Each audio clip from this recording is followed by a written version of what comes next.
Black, Poetic G.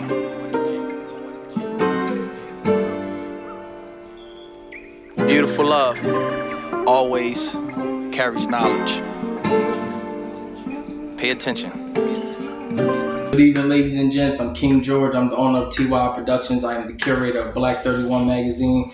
Today I'm here with another special brother from the community. This brother is the owner of one of the premier nonprofits that's in the city that do a lot of special community work. As I Plant the Seed. So if y'all don't know about As I Plant the Seed, y'all need to be looking up As I Plant the Seed. So let's give it up for a special brother, no other than Ryan Harris. Let's go.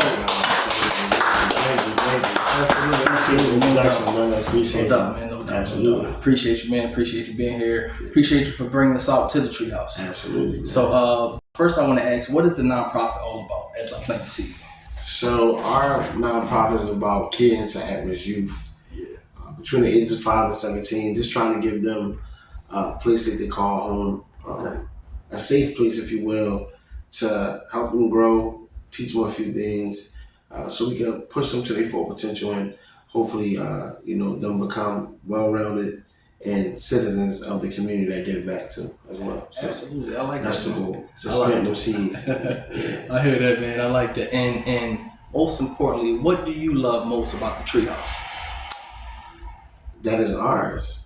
Yes. And we literally we're able to create whatever we want here. Yes. And the fact that we've been doing this work here in this 3-bedroom house, if you will. Yes. And we've been able to function and provide 13 free programs that run right in this small place. So imagine what we could do with a bigger place. So I love the treehouse because it's showing us what's possible. Absolutely, absolutely. And what part of the city is the treehouse in?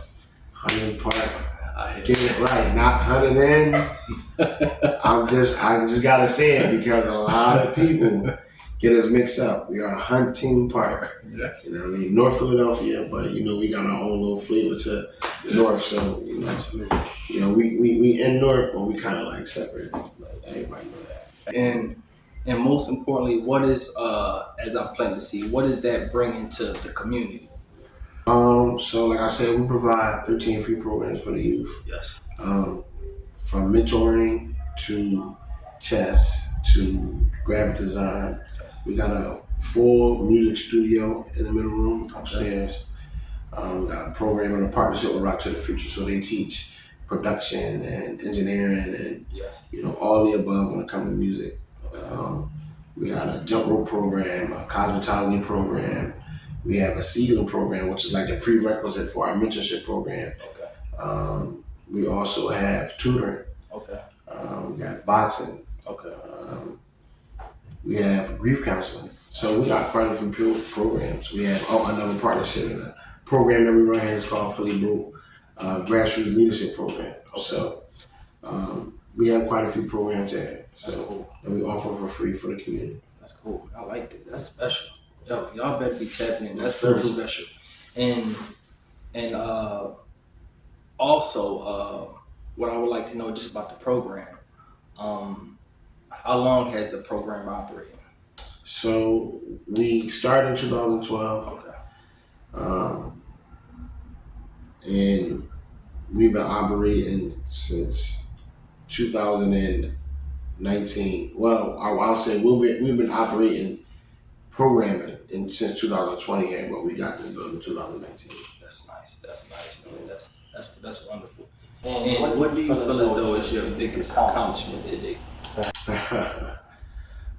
So I like to tell people when they come here that they sitting in my brain. Yes. This was literally a dream come true for us to be able to sit on Broad Island Park, fasting and praying and raising $30,000 to be able to make this what we call home today. Absolutely. It was literally a bando, if you will. Yeah. And we had to make it look like what you see today. So, that was a very, very pivotal time in our organization where we leaned on faith to literally manifest the things God already had for us. Yes. And now today we've been here and we serve hundreds of youth and hundreds of families in this little treehouse. Yes. Yes. So I like to tell people when they come here that they sitting in my brain. Yes.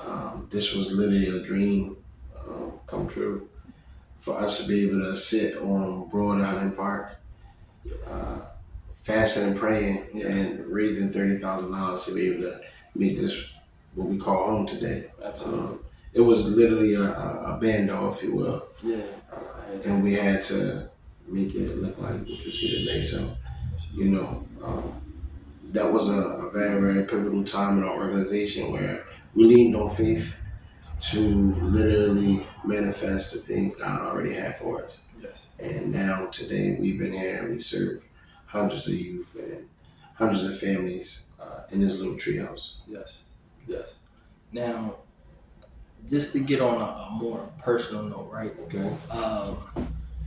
What pivotal points did you have to overcome to make it to where you are here right now today? It's a lot to this nonprofit game. Trying to create sustainability and stay afloat, if you will. Okay.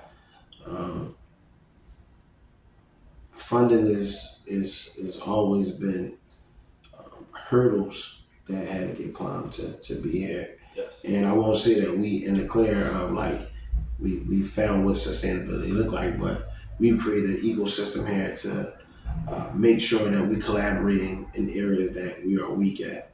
Yes. So we can, provide where we're strong at for somebody that might be weak in our strengths. Mm-hmm. And that's how we collaborate and, share space to create this full-fledged program that we got, this organization that we got, because it's not just off of, monetization or, having to pay for services or whatever, but it's people that really care about the community that want to collaborate and build and grow. So, absolutely. That piece is very, very valuable. That sustainability piece and overcoming those hurdles, man. Some dark nights when you probably feel like you want to quit. Yes. And to be more transparent, those are the surface struggles that you have. But if you want to talk about those nightmares, you got to get those phone calls. Yes.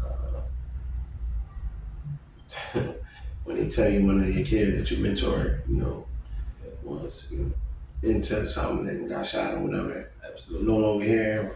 Absolutely. Those probably like those adversities you gotta get over. Absolutely. They make you want to quit, make you feel like you ain't doing enough. Yeah. So that's the truth. That's the yeah. truth. And just to touch bases on that, the youth, what's going on in the cities. How do you feel about all the gun violence that's actually plaguing our communities? And what is the solution? I mean, it's disheartening, to be honest. I come from an era where we grew up fighting. So, to watch these kids throw their life away and not really understand what's on the other side, and for society to continue to, perpetuate that is lit. And, our culture continue to promote the same things that's putting our kids right back in that predicament. It's sickening to think about that we really living like this and people can't control their own kids. Yeah. Like we're living in it right now. Absolutely. And it takes some time for people to say it, for people to probably wake up, but people can't control their own kids. They don't know what their kids doing. Yes. And they don't even know what their kids willing to do. Mm-hmm. So it's disheartening to see the gun violence and the big part of the youth that the youth play in it. And I wish we could do more. Absolutely. And how important is it for these young boys, right? How important is it for them to have fathers in their lives right now? I mean, the world. You gotta think, like, I always tell people I had the best of both worlds because my mom and my dad split when I was 11. So, I didn't know what their struggle looked like when my dad was present, you know. And, the dynamic of our family changed and things changed. And I seen what it looked like on the outside as well. So to be able to digest that as a young boy and just know that how pivotal it is, that's why I'm so hands-on with my own son. Yes. You know what I mean? And all these boys that I mentor because you need somebody to redirect you in those little spots, those gray areas. You might be doing something going too far to the right, too far to the left. Yes.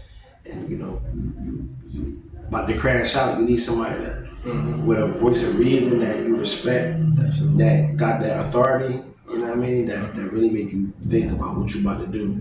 You need that, and that's what the role the father's supposed to play. So Absolutely. it's pivotal. Yeah, absolutely. And how important is it for connections in this industry? Like how important is it to network and build strong connections? You kidding me? We thrive off of collaborations. We sustain. Yes. A lot of this stuff is not exchange of money. You know what I mean? It's just exchange of services and exchange of network opportunities or creating opportunities for other people. Yeah. So yeah, it's it literally like if you're not networking, if you're not connecting, if you're not collaborating, 9 times out of 10 you won't make it. Absolutely. That's just what it is. Yeah, that's the truth. I mean, ain't no self-made, whatever anybody want to say, it's all sound cute. You can be the head honcho, but you need those pieces around. Absolutely. Absolutely. Do y'all hear that? Do y'all hear that, young men? I need the pieces. Y'all need the connections. Connect. Yeah.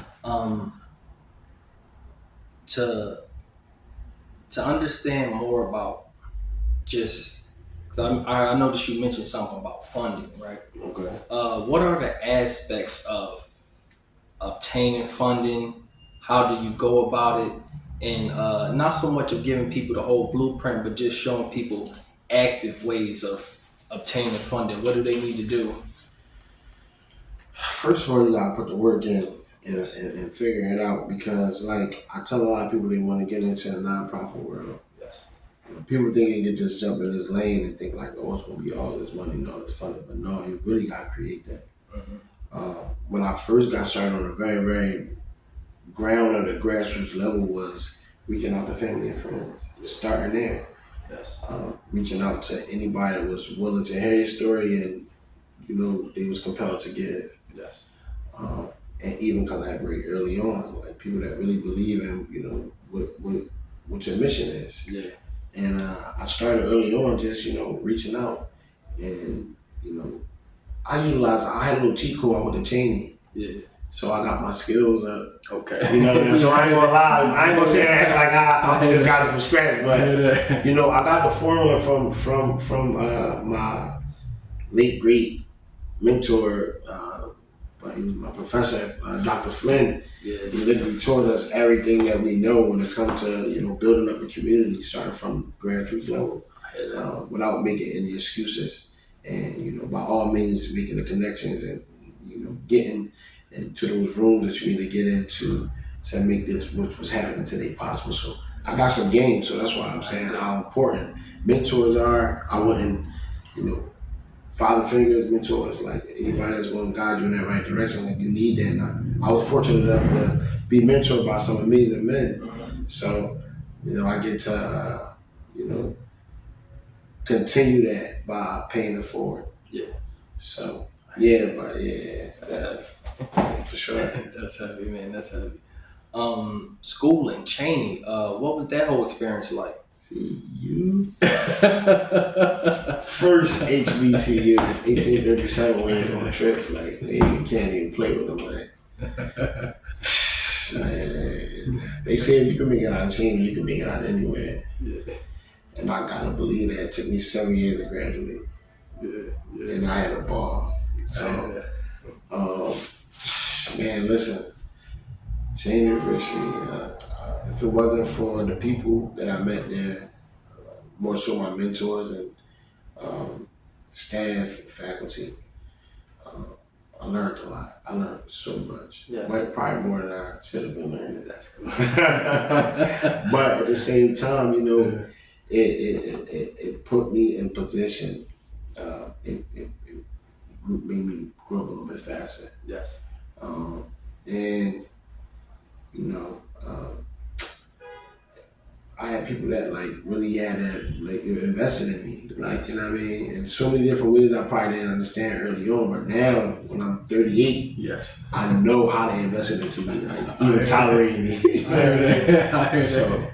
I heard that. Cheney, man, it was a crazy fun ride. I'll tell you that. Yes. I don't regret anything. Absolutely. From there, I got my wife from Cheney. I got my firstborn from Cheney. I heard that. You know what I mean? So I mean, that's my whole life right now. Like, I hear that. man. So yeah, Cheney is my. I hear that. Solid situation. Solid situation. I hear that.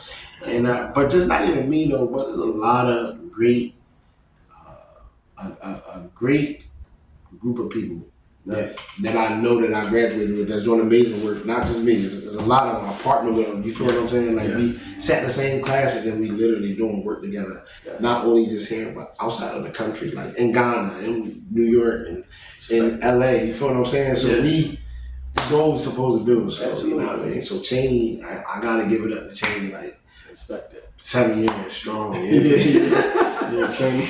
Absolutely. Cheney straight. Yeah. I hear that. And to sum all that up, right? Because I always ask artists this, but you know what's so crazy? I'm like, the man who owns the nonprofit, who inspires you? What inspires you? What inspires me?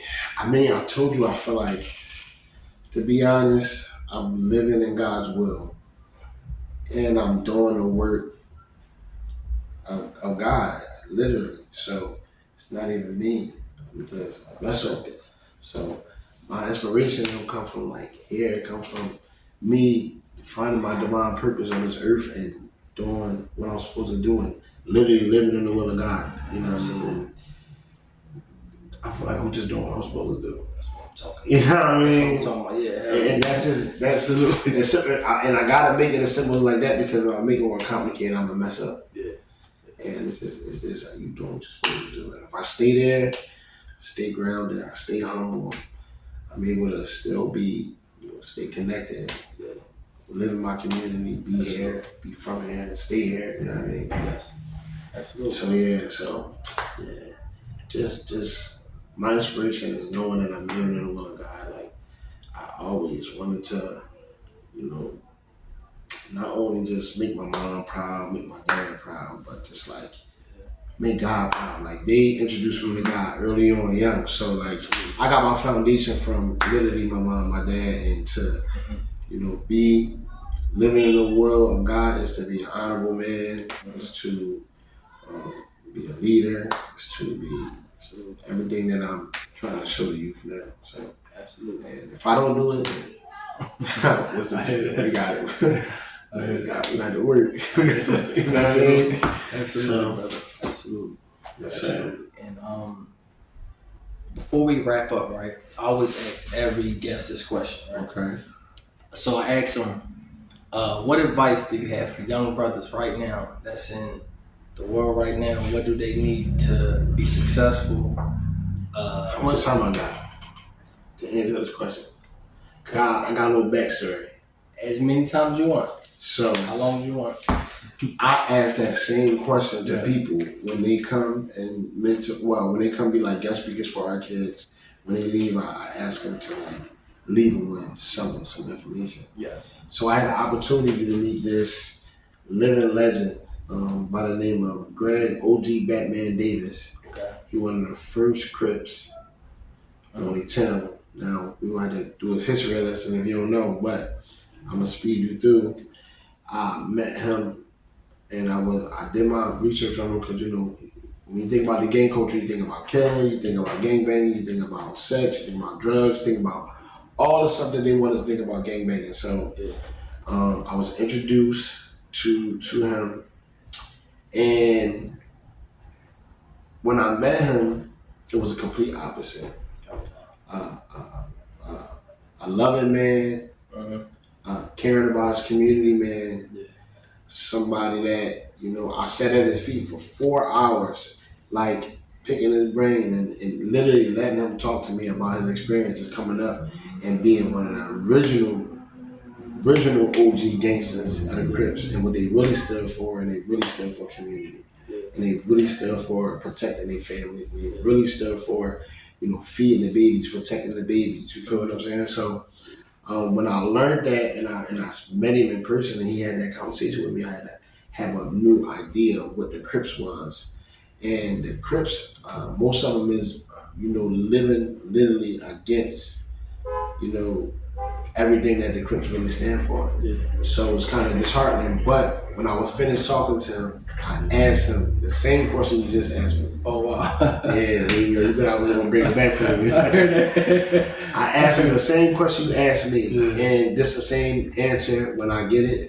This is what I say to everybody. And I want everybody to say that because if he can say that, and I can say that, and I can look at him and see what he was able to accomplish, and nobody can really tell us nothing. And when he told me, and I asked him, like, I wanted something profound like this, give me something, Yes, he said, to be yourself. That's how. I was looking for something like a long paragraph or something, but he said, just be yourself, you're going to be all right. And I had to agree with him because all my life, I never stepped too far right, too far left. I always stayed within who I was. Yes. I never did something that was outside of me. Yes. You know what I mean? Yes. And I would like to believe with all the probably damage I caused, I still live with some type of integrity to get back to where I am today. Yes. So I always was myself. And Absolutely. I think that, that's the best trait that I could ask for. Absolutely. So I just want people like, don't try to be like this person.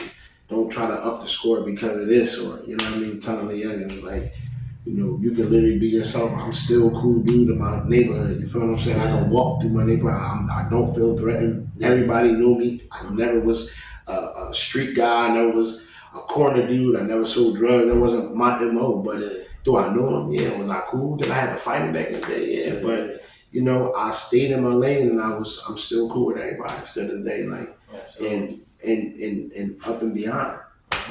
Going to college and meeting people and connecting with people, networking to create what we sitting in today. Absolutely. That's heavy. That's heavy.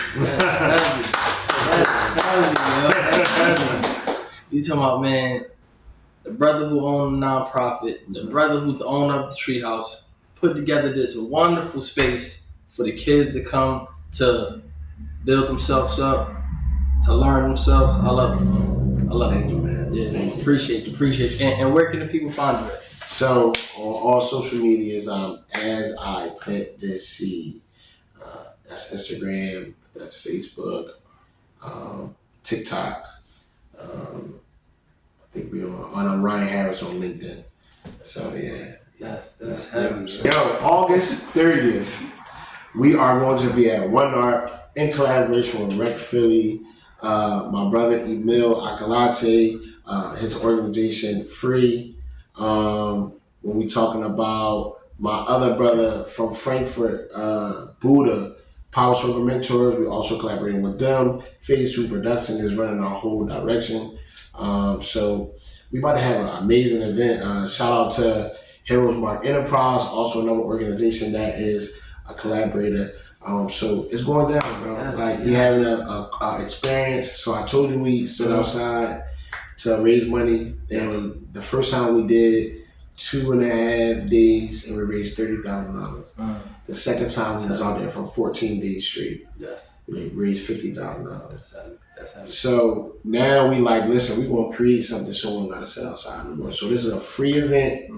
Everybody can come in for free, but you can donate to create your own experience. So we're gonna have different things that you can do there that if you don't pay, you can just come watch the show and enjoy the atmosphere. But if you want to be the part of the experience, you just make a donation and you'll be able to get the food, the popcorn, all of this stuff. So it's a free event, everybody come out. Okay. And we're looking forward to, some. I can't disclose who yet. Yeah. We're gonna have some major artists that's gonna hit the stage. Okay. So we're looking forward to telling everybody to come on out, support us, and make sure they tap into what we really got going on, so they can know where their money going to when they support us. Okay. That's what I'm talking about. Sure. That's amazing. That's amazing. That's amazing. Yo, this was a wonderful interview. Young boys, be yourself. Be yourself. This is the main thing that the brother was talking about. Be yourself. That's it. So y'all please tap in with As I Plant the Seed. Tap in with Ryan Harris. Y'all know each and every week we will be coming through with another special guest. It could be your favorite poet, your favorite artist, your favorite person who owns a nonprofit, the little girl down the street with the lemonade stand. It could be you. So tap in. Peace and love. Black 31 always. We love y'all. Shout out Black 31. Y'all know what time it is. Appreciate you, man. Appreciate you. For sure. Those are poetic, this that real message. I felt hella pressure, it only made me better. Ain't no second guessing the presence of a real legend. Invested in the people, so I highly stress it. Stress it. Pay attention, train your mind. During these times, we need more education, not incarceration. To elevate from negativity at all costs. Knowledge and power. Remember this game spilled, given. Embrace it. T.Y.I, Poetic G. Peace and love, one. I love it.